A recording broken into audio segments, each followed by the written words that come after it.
What do you think we can do to improve things for the future for those with Tourette's? It's acceptance. Just raising awareness, to be honest.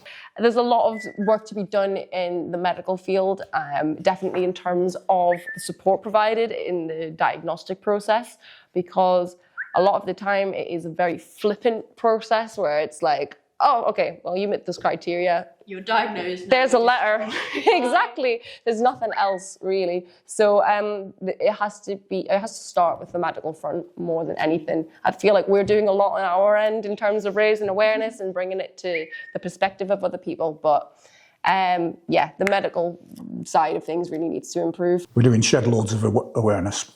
You can't deny that there's not enough awareness going out there, but I think we should be pushing for acceptance, and I don't think the awareness comes without acceptance. So, you know, if I don't like making this comparison, but at one time, like physical disabilities had this discrimination that we're getting today, and I think like neurological invisible disabilities need equal standing. Whereas when I've walked into places, I've come in and I've been ticking, and it's like, and it's like, I want it to be at a stage where they look around the go, you know, just no reaction, realising that the tics have no intention. Making sure people realise that we really can't control it. It's not what we're thinking. Yes. There is not enough support in terms of therapies, in terms even of medications. The medications aren't really that effective.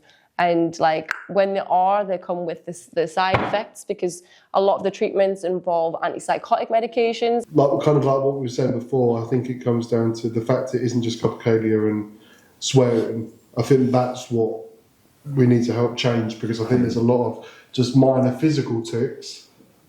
Well, I say minor just to be, but it doesn't always have to be some big arm movement and all that shit for it to be severe Tourette's. You know what I mean?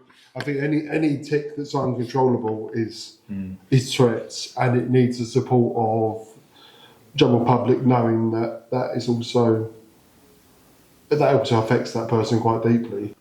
But you're right. It's like that's sort of those invisible things that people. I mean, you know, if you're ticking or shouting anything out, like it's very obvious. Like there's also a lot of stuff going on inside, or you know, you might be doing tics that no one can see, which will still be really painful. Something crunches. Or you know, even things like my OCD. My OCD has sometimes been so bad I've not been able to get out the door in the morning. You know, and that's it. And it can, for someone, if I explain to someone why I'm having such a panic, they'd be like, "You're being ridiculous." But it's very hard to explain the sort of existential, real dread and the effect that has on your body when you're in one of those sort of situations. So that for me is like, I think having an understanding that it's just much broader than what you just see or hear, and that there are other things going on that could be affecting people with Tourette's in far more subtle and like real ways that they're not even going to be open enough to tell you about, because it might feel too personal. It's environment, or like we were talking about earlier with food and all that. You might be embarrassed, so many triggers to it. I can't remember. I know the quote was made around autism, but you've met one person with Tourette's syndrome. You've met one person with Tourette's syndrome. You know, like you said, there's so many. And I think, please don't compare us to other people with, you know, such as, my friend's got Tourette's, but he doesn't do that, or he does copes like this. I know someone with Tourette's, a lot worse than you, though. Yeah. Thanks.